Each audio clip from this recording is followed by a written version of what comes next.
really can't believe how quickly the last 4 weeks have gone. And it is very sad tonight to say another round of farewells, following so quickly on the farewells from 2 weeks ago. I can only hope that for each one of you, the 2015 Oxford Summer Academy has lived up to its name and been academically rewarding. I sincerely hope that you have been stimulated to think across your subjects and to think beyond your subjects. That you've had fun on the various trips. Did we have fun? Yeah! And all the activities, and perhaps above all else, that you've made new friends. Did we make new friends? Yes. Good. And that the world is a changed place for each one of you. Maybe you only changed very slightly, but changed all for the better. As always, on these occasions, I have several people to thank. And if I can begin by offering my sincere gratitude to all those who have made the Oxford Summer Academy the very special thing that it is. I begin with our friends at St Edmund Hall, the conference office under the leadership of Sue McCarthy. Sue is never here because she's always working behind the scenes and she masterminds it all.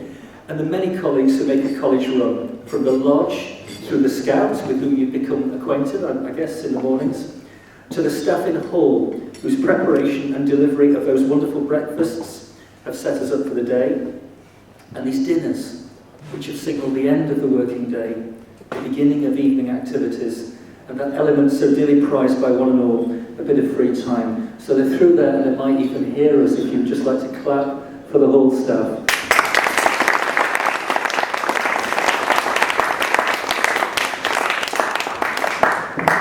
To all of those on the Ents team who've looked after you around college and on the various excursions, to Celia, who's here tonight, and Sam, Morali, and Josie, Lucy, and Helen. My thanks for the many small kindnesses you've shown our students and the constant support you have offered me. My very best wishes also to all of you in your own studies and my admiration for your achievements so far, which I know can be a great inspiration for our students, because what you are doing is what they will so soon aspire to. Would the Ents mind just standing up for a little applause? Thank you very much.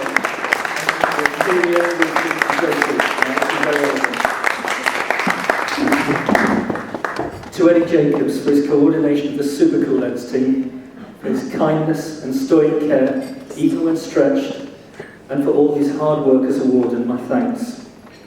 And I think also to the students, for those of you who talked with Eddie about his own amazing research, I know you'll have found another source of inspiration and a further illustration of just how far boundaries between academic disciplines have broken down and how much play there is between study subjects in the modern era. I think that's hugely important for your own futures. Eddie Jacobs, ladies and gentlemen.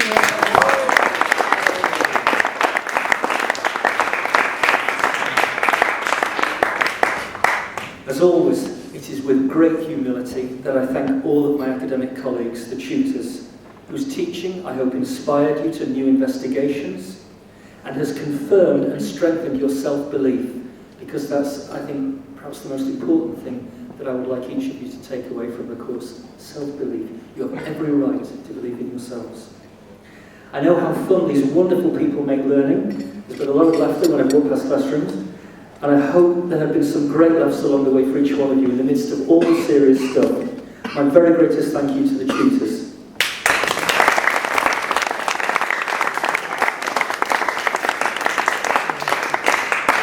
I'm happy to see so many of you here tonight. I want to say thank you for all the support you've offered me and you've offered Harry throughout the course, and it's so nice to see people through the day. One member of the teaching staff I must thank above all for combining their academic work with the role of warden, and that's of course Leslie Parker Collins. As always, thank you, Leslie, for all the understanding and kindness you offer, as well as such wise counsel for me. Thank you for everything. Leslie Parker Collins.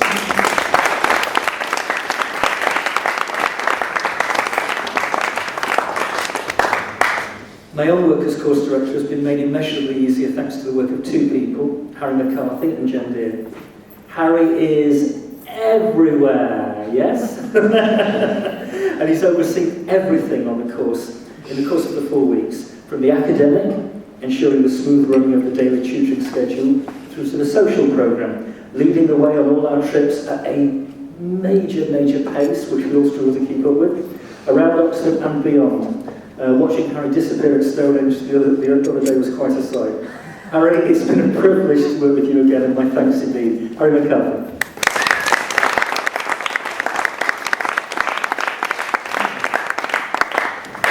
We all owe a very great debt of thanks to Jen. Students, parents, tutors, entertainment staff, everyone. A wonderful course like this begins with little strands of inquiry, explanations to parents and students, suggestions from Jen about how the course might work well for each one of you, and then the shaping of the programme, the briefing of tutors, and the patience, determination, and at times sheer ingenuity that it takes to make a whole out of the parts. These skills are remarkable and yet so frequently go unremarked. So once again, Jen, my profound thanks.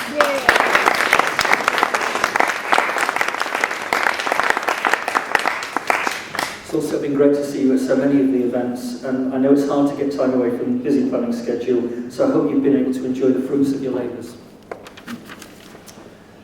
It's brought a lot of pleasure to a lot of people. I want to just mention two other people, one of whom we met earlier this week. Oxford Summer Academy is a partner of Oxford International College, and Dr. Mario Peters, their director, and Kim Terra, their chief operating officer, have a great vision of what education should be, and more to the point, display a constant commitment to delivering that vision, and a commitment I share fully. It was really special for me, as I think was very obvious, to have Mario find time to come over and talk to us about leadership and progression on Monday this week. Mario emphasises what you are hearing from your tutors and from me all the time, that your current studies are a springboard for intelligent and inspired departures to the next level of study. What lies ahead at university, and new combinations of knowledge waiting there that will ignite your imagination. I do want to go back for a few moments to that night with Mario, those inspirational reminders about the simple things that make a leader. Mario talked about the ability to know yourself, to see the need for something different, and then to find like-minded souls, followers, if you will, but co-leaders just as much. I think you've probably found that in the lessons of the last fortnight or the last month. Mario also talked a lot about transcendence, people going further than they believed possible. We all did that little exercise with him. And after he finished, I took you back to a spring day in 2002 that was very important for me, when you were all such little children, I guess 4 or 5 years old. And I was privileged to be in the same marathon, though some way behind, 3 of the greatest runners of all time. What I should have said that day, when I was reflecting afterwards, was that Haile Gebrselassie was in his first marathon, moving up from 10,000 metres to 42,000 metres, 4 times the distance. And interestingly, he simply did not understand how slow a marathon should be. He thought it should be faster. So that was how he ran. Now in the end, he only finished 3rd because he didn't have the experience at that time. But he galvanised his fellow runners, made them find something extra in themselves that they had not realised was there all along. Now, like the mile record, which Mario talked about, the world marathon record had stood for a long time, for 10 years at 2 hours and 6 minutes, and then for another 3 years at 2 hours and 5 minutes, until that day, when Gebrselassie drove Kanuchi to something special in London. 6 years later, in 2008, Gebrselassie, now an experienced marathoner, took the world record under 2 hours 4 minutes. And since then, it's fallen another 4 times, and now stands at a barely believable 2 hours 2 minutes and 50 seconds. In your lifetime, men, and maybe eventually some of the top women runners, will run under 2 hours for a marathon, for 26 miles. And this is all because Gebrselassie didn't believe in the limits, and he helped other people not believe in the limits.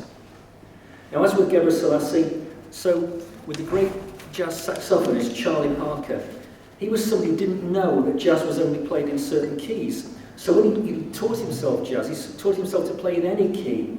And again, this ability to transcend touches on what Mario was talking about.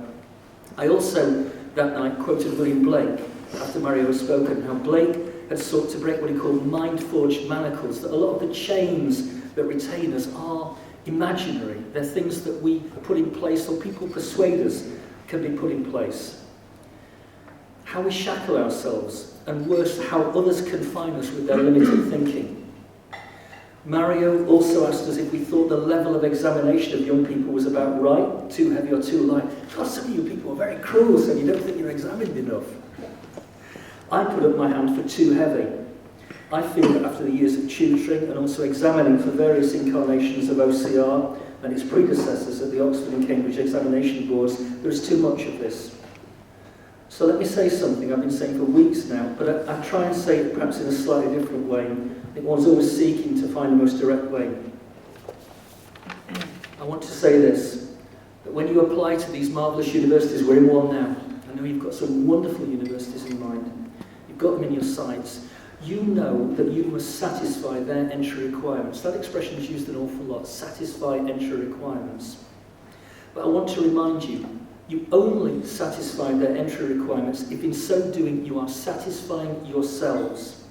Break the mould, bring your own thinking like Gebre Selassie, like Charlie Parker, accommodate to the mainstream by all means, but don't lose yourself in the process. I close with an image I've used before, and I do so unashamedly. During the American Civil War, the great Confederate General Robert E. Lee, who went so regretfully into that war, aware of what the conflict would bring in terms of human suffering and sacrifice. When the war was over, he renounced militarism once he'd done his duty, and he became an academic at Washington College. Now, whenever there was a formal occasion and there was some form of procession, Lee, the great soldier, insisted on marching out of step. He said that he regarded the great failure of his life was to have chosen a military education. His subsequent commitment to learning in the liberal arts at America's 9th oldest university is evidenced today in the fact the university was renamed Washington and Lee in his eternal honour. The message is, take the time when young to find the path that is right for you. Don't just go into something, no matter how wonderful it is, if it's not the right thing for you. It's rained a lot today, but there'll be bright days ahead and great days, I know, for all of you. So I want to thank you, the students, for all the commitment and all the enthusiasm you've gifted us this summer. I want you to go out from here, be bright, be wonderful, which is merely to say be yourselves. I wish you every success for the new academic year ahead, for future studies, for the delights of higher education, and for those outstanding careers that lie ahead. Thank you very much indeed.